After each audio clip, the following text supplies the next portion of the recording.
চমকের পর চমক, এ যেন কেঁচো খুঁড়তে সাপ বের হওয়ার অবস্থা। পর্দার আড়ালে কি তবে বেজে উঠেছে চূড়ান্ত বিদায়ের সুর? 5ই আগস্টের সেই তথাকথিত ত্রাতা কি আজ নিজের জালেই নিজে আটকা পড়তে যাচ্ছেন? সেনা সদরের করিডোর থেকে গণভবনের গোপন বার্কার, সবখানেই এখন একটাই ফিসফাস। তবে কি গ্রেফতার হতে যাচ্ছেন জেনারেল ওয়াকারুজ্জামান? 15 বছরের পৈশাচিকতার দোসর এবং খুনি হাসিনাকে নিরাপদ পালানোর পথ করে দেয়া এই জেনারেলের দিন কি তবে ফুরিয়ে এলো? আজ আমরা সেই চাঞ্চল্যকর নথিপত্র ফাঁস করব, যা প্রমাণ করে জেনারেলের ইউনিফর্মে লেগে থাকা রক্তের দাগ আর মোছা সম্ভব নয়। পালানোর সব পথ কি তবে বন্ধ? চোখ রাখুন স্ক্রিনে। বাংলাদেশের ইতিহাসে 5ই আগস্ট একটি অবিস্মরণীয় দিন হলেও সেনা সদরের ভেতরে সেদিন যা ঘটেছিল তা ছিল এক চরম বিশ্বাসঘাতকতা। ছাত্র জনতার বিপ্লব যখন চূড়ান্ত পরিণতির দিকে, ঠিক তখন এক সুগভীর ষড়যন্ত্রের নীল নকশা তৈরি করছিলেন জেনারেল ওয়াকার। জনগণের সেনাপ্রধান হওয়ার বদলে তিনি বেছে নিয়েছিলেন শেখ পরিবারের আস্থাভাজন জামাতার পরিচয়। কিন্তু সময় বদলেছে।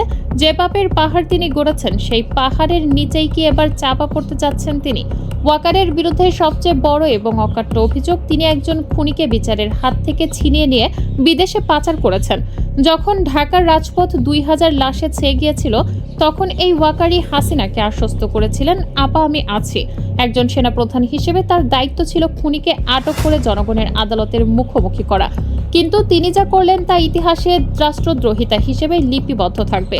ইমিগ্রেশন ছাড়াই রাডার ফাঁকি দিয়ে হাসিনাকে ভারতে পৌঁছে দেওয়া ছিল এক সুপরিকল্পিত অপারেশন।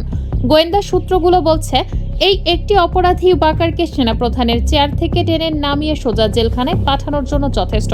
আইন বিশেষজ্ঞরা বলছেন, অপরাধীকে পালাতে সাহায্য করা নিজেই একটি গুরুতর ফৌজদারি অপরাধ। তাহলে ওয়াকার কি আইনের ঊর্ধ্বে? হাসিনা পালানোর পর সাধারণ মানুষের ক্ষোভ থেকে বাঁচাতে আওয়ামী লীগের শত শত চিহ্নিত খুনি আর লুটেরাকে রাতের অন্ধকারে ক্যান্টনমেন্টে আশ্রয় দিয়েছিলেন ওয়াকার। সেখানে তাদের কেবল থাকার জায়গায় দেওয়া হয়নি, বরং ভারতের গোয়েন্দা সংস্থা রয়ের সাথে সমন্বয় করে তাদের সীমান্ত পার করার বন্দোবস্তও করা হয়েছে। স্পিকার শিরিন শারমিন থেকে শুরু করে খুনি পলক কারা ছিল না সেই তালিকায়। 5ই আগস্ট সংসদ ভবনের বাংকারে আটকে পড়া অপরাধীদের উদ্ধার করতে ওয়াকার যে বিশেষ টিম পাঠিয়েছিলেন, তা ছিল মূলত বিপ্লবের চেতনার গালে এক চপেটাঘাত। এখনও গুঞ্জন আছে, অনেক বড় মাপের অপরাধী ওয়াকারের ব্যক্তিগত হেফাজতে আত্মগোপন করে আছেন। এই লুকোচুরির খেলা কি তবে তার নিজের বিপদের কারণ হয়ে দাঁড়াচ্ছে? তদন্তের জালে যদি এই তথ্য প্রমাণিত হয়, তবে ওয়াকারের পরবর্তী ঠিকানা কোথায় হতে পারে তা সহজেই অনুমেয়। 2009 সালের পিলখানা হত্যাকাণ্ড ছিল বাংলাদেশের সেনাবাহিনীর মেরুদণ্ড ভেঙে দেওয়ার এক পৈশাচিক উৎসব। আর এই উৎসবের অন্যতম নেপথ্য কারিগর হিসেবে আঙুল উঠছে তৎকালীন 17ই ইস্ট বেঙ্গলের টোয়াইসি ওয়াকারের দিকে। কেন সেদিন তিনি হাতের কাছে ফোর্স থাকা সত্ত্বেও অফিসারদের বাঁচাতে এগিয়ে যাননি? কেন তিনি জেনারেল তারেক সিদ্দিকের একটি ফোন কলেই নিথর হয়ে গেলেন? অন্তর্বর্তী সরকার যখন পিলখানা হত্যাকাণ্ডের পুনরায় তদন্তের জন্য স্বাধীন কমিশন গঠন করেছে, তখন থেকেই সেনা সদরের ভেতর অস্থিরতা তুঙ্গে। জানা যাচ্ছে, এই তদন্তের আজ সরাসরি ওয়াকারের গায়ে এসে লাগছে। পিলখানার রক্তমাখা ফাইলগুলো যদি এবার সত্যি কথা বলতে শুরু করে, তবে জেনারেল ওয়াকারের কোর্ট মার্শালকে এড়ানো সম্ভব। ওয়াকারের প্রতিটি পদক্ষেপই কি ছিল পরিকল্পিত দেশবিরোধী ষড়যন্ত্র? ক্ষমতার মসনদ কি এবার সত্যিই টলে উঠেছে? এই ইনভেস্টিগেশনের পরবর্তী অংশে আমরা ফাঁস করব এমন কিছু তথ্য যা শুনলে আপনার গায়ের লোম খাড়া হয়ে যাবে। আমরা জানব কিভাবে আয়নাঘরের আলামত নষ্ট করেছেন এই জেনারেল। রোমহর্ষক সেই তথ্যগুলো মিস করতে না চাইলে এখনই সাবস্ক্রাইব করুন আমাদের চ্যানেল নিউজ বিডি লাইভ। ষড়যন্ত্রের শেকড় কত গভীরে? জেনারেল ওয়াকার কি কেবল অপরাধীদের সহায়তাই করেছেন, নাকি তিনি নিজেও ছিলেন সেই রক্তক্ষয়ী সিস্টেমের অবিচ্ছেদ্য অংশ? তদন্ত যত এগোচ্ছে, ততই স্পষ্ট হচ্ছে যে সেনা সদরের এই শীর্ষ পদটি ব্যবহার করে তিনি মূলত এক অন্ধকার সাম্রাজ্যকে সুরক্ষা দিচ্ছিলেন। কিন্তু সেই সুরক্ষা বলয় কি এবার ভেঙে পড়েছে? লেফটেন্যান্ট জেনারেল মামুন খালেদ কিংবা ডিজিএফআইয়ের সেই জল্লাদ অফিসারদের নাম শুনলে আজও ভুক্তভোগীদের আত্মা কেঁপে ওঠে। আন্তর্জাতিক অপরাধ ট্রাইব্যুনাল যখন এই দানবদের বিরুদ্ধে গ্রেফতারি পরোয়ানা জারি করলো, তখন আইন প্রয়োগকারী সংস্থাকে কে বাধা দিয়েছিল? বিশ্বস্ত সূত্রে খবর, গ্রেফতারি পরোয়ানা মাথায় নিয়ে থাকা এসব কর্মকর্তাদের ক্যান্টনমেন্টের ভেতরেই ভিআইপি আতিথেয়তায় লুকিয়ে রেখেছিলেন ওয়াকার। যারা বছরের পর বছর সাধারণ মানুষকে আয়নাঘরে পচে আছে, তাদের বিচার না করে উল্টো পালানোর টিকিট হাতে ধরিয়ে দেয়া কি সেনাপ্রধানের পদের অবমাননা নয়? এই অপরাধে তার বিরুদ্ধে যদি আজ চার্জশিট গঠন করা হয় তবে কি তার কোনো আত্মপক্ষ সমর্থনের সুযোগ থাকবে? বাংলাদেশের ইতিহাসের সবচেয়ে বড় কলঙ্ক। আয়নাঘর পরিদর্শন করতে কেন ভয় পেয়েছিলেন ওয়াকার? ডক্টর ইউনূস যখন এই টর্চার সেলগুলো দেখতে চাইলেন তখন বারবার সময়ক্ষেপণ করা হয়েছিল একটি সুনির্দিষ্ট উদ্দেশ্যে, প্রমাণ লোপাট। প্রত্যক্ষদর্শীদের ভাষ্যমতে জেনারেল ওয়াকারের প্রত্যক্ষ তদারকিতেই আয়নাঘরের দেয়ালের লেখাগুলো মুছে ফেলা হয়েছে, বন্দিশালাগুলোর কাঠামো ভেঙে ফেলা হয়েছে এবং গুরুত্বপূর্ণ নথিপত্র পুড়িয়ে ছাই করা হয়েছে। একজন তদন্তকারী কর্মকর্তা নাম প্রকাশ না করার শর্তে জানিয়েছেন, আয়নাঘরের আলামত নষ্ট করা একটি অত্যন্ত গুরুতর অপরাধ, যার জন্য সরাসরি সেনাপ্রধানকে বিচারের মুখোমুখি করা সম্ভব। ওয়াকার কি ভেবেছিলেন আলামত মুছে দিলেই ইতিহাসের দায় থেকে মুক্তি পাবেন, নাকি এই আলামত ধ্বংসই তার গলায় ফাঁসির দড়ি হয়ে ফিরে আসবে? অন্তর্বর্তীকালীন সরকার গঠন হওয়ার পর থেকেই ওয়াকারের আচরণ ছিল অস্বাভাবিক। ডক্টর মোহাম্মদ ইউনূসের মতো বিশ্ববরেণ্য ব্যক্তিত্বকে মেনে নিতে না পারা এবং তার বিরুদ্ধে নানা ষড়যন্ত্রে লিপ্ত হওয়া কি নিছক ব্যক্তিগত অপছন্দ, নাকি দিল্লির প্রেসক্রিপশন পালন?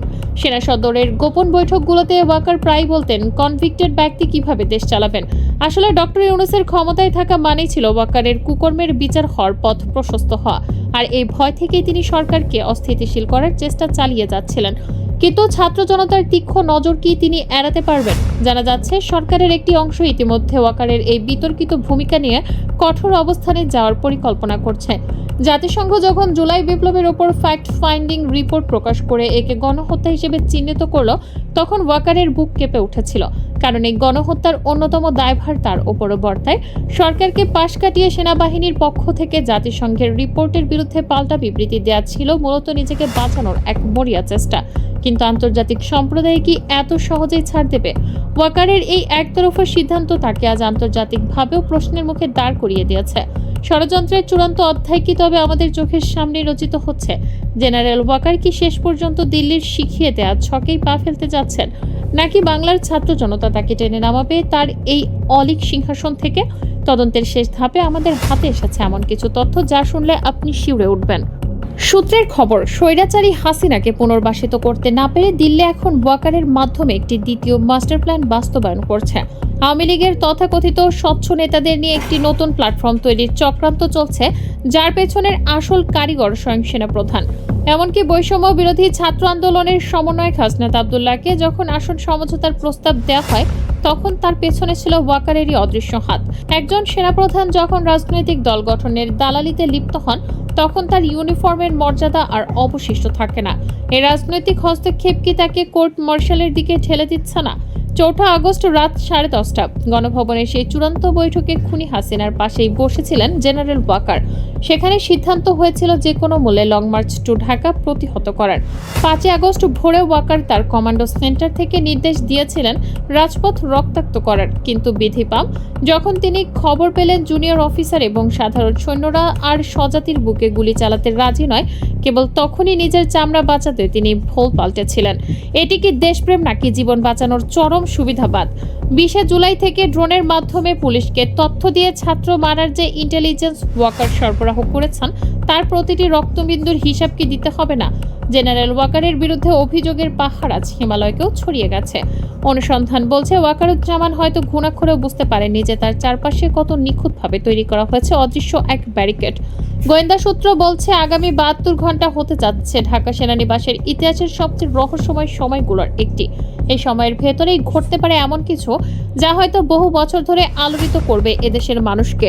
রাজনীতির জটিল সমীকরণে আজ তিনি নিজে ঘরেই কার্যত বন্দী। ক্ষমতার এই দাবার বোর্ডে সেনাপ্রধানের ভাগ্য আজ এক অন্ধকার গহ্বরে নিমজ্জিত। কেন হঠাৎ করে সেনাপ্রধানকে সরিয়ে দেওয়ার এই রহস্যময় প্রক্রিয়া? কেন ক্যান্টনমেন্টের ভেতরে তৈরি হয়েছে অদ্ভুত এক নীরব উত্তেজনা? কারণ এই গল্প কেবল একজন ব্যক্তির নয়, এটি ক্ষমতার এমন এক জটিল সমীকরণ যার প্রতিটি ধাপ নির্ধারণ করতে পারে দেশের ভবিষ্যৎ। তারেক রহমান লন্ডনে বসে যে নীলনকশা এঁকেছিলেন আজ তা পূর্ণতা পাচ্ছে ঢাকার রাজপথে। সবচেয়ে ভয়ঙ্কর তথ্যটি হলো হাসিনাকে সরিয়ে দিল্লি এখন ওয়াকারের মাধ্যমে রিফাইন আওয়ামী লীগ তৈরির পরিকল্পনা করছে। তথাকথিত কম দুর্নীতিবাজ নেতাদের একত্রিত করে তাদের পুনর্বাসিত করার দায়িত্ব নিয়েছেন সেনাপ্রধান। গোয়েন্দা পাড়ায় গুঞ্জন ওয়াকারের বিরুদ্ধে গোপন তদন্ত ইতিমধ্যে চূড়ান্ত পর্যায়ে। যে কোনো সময় তাকে আটক করে ইন্টারোগেশন সেলে নেওয়ার জোরালো সম্ভাবনা তৈরি হয়েছে।